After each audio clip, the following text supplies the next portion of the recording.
سيدنا الفضيل بن عياض كان قاطع للطريق واعجب بجاريه بيصعد السور. طبعا مش هيخش من الباب، بيصعد من السور ليزني بيها. وهو بيصعد من على السور عشان يخش للفتاه دي، البيت اللي جنبه فيه راجل عابد صالح بيصلي قيام الليل بالصوره اللي احنا صلينا بيها دي. فهو بينط السور كده سمع الايات بتقول ايه؟ الم يأن للذين امنوا ان تخشع قلوبهم لذكر الله. نزل رجع، نزل تاني ما راحش. وهو نازل عمال يفكر في الايه، يعني ايه الم يأن؟ يعني ربنا انت مستنينا نتوب وانا رايح ازني؟ نزل مشي، سمع واحد بيقول ايه؟ لا قافله جايه. سمع واحد منها بيقول ايه؟ تعال نمشي بالطريق التاني، الفضيل واقف هنا. بص الموقف عامل ازاي، قاطع طرق وبيذبح وهياخد الطريقه، الناس خايفه. قال له تعال نخش من الطريق التاني، الفضيل واقف هنا.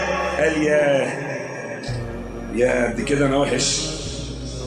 قال انا اسعى بالليل في المعاصي والمسلمين تخاف مني في الطريق. قال ايه بقى؟ قال ان الذي اسمعني هذه الايه، هو ده بقى اللي بيفهم بقى. قال ان الذي اسمعني هذه الايه هو الله، والذي يسمعني كلام هذا الرجل الذي في القافلة هو الله، والله لن أعود لمثل ما كنت عليه. وانتهى. قال يا رب إني تبت إليك وجعلت توبتي مجاورة البيت الحرام. تعال أقول لك الراجل ده وصل لمرحلة عاملة إزاي.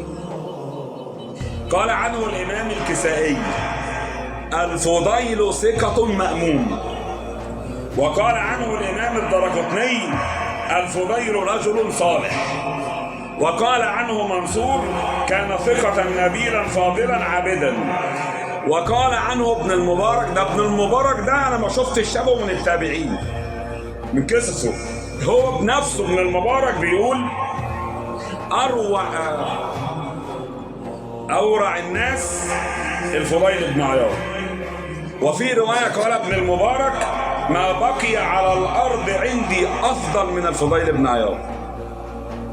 ده كان قاطع إيه؟ طريق. قال شريك الفضيل حجة لأهل زمانه. وقال إبراهيم بن الأشعث ما رأيت أحد كان في صدره أعظم من الله من الفضيل. شوف العلماء بيقولوا عليه إيه. أنا ليه بقول لك الكلام ده؟ عشان انت ممكن تكون بعيد عن ربنا وتتوب وترجع، تبقى نفسك تتعلم ونفسك تحفظ القرآن، والشيطان ييأسك يقول لك بعد ايه؟ بعد ما كبرت انت عملت وعملت وعملت. لا يا عم، الفضيل كان من اكرم الناس ما بتمشيش في شارع هو فيه بيعمل لهم ايه يعني، وبيزني وليله كبيره، وكل ده في يا قلب بس. هو بتيجي في قلبك حاجه خلاص انتهت المساله معاك. مش كل اللي بيسجد براسه، ساعات القلب بيسجد وانت واقف. لما قلبك هيسجد والله لو الدنيا كلها اجتمعت عليك في الحرام ما هتيجي معاها امسك.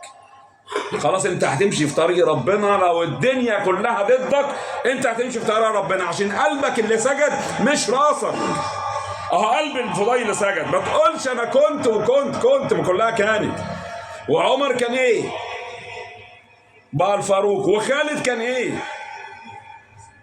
عادي. اوعى الشيطان ييأسك بتاريخك اللي فات. لا، احفظ الكلمه دي. العلماء يقولوا ليس العبره بمن سبق ولكن العبرة بمن صدق.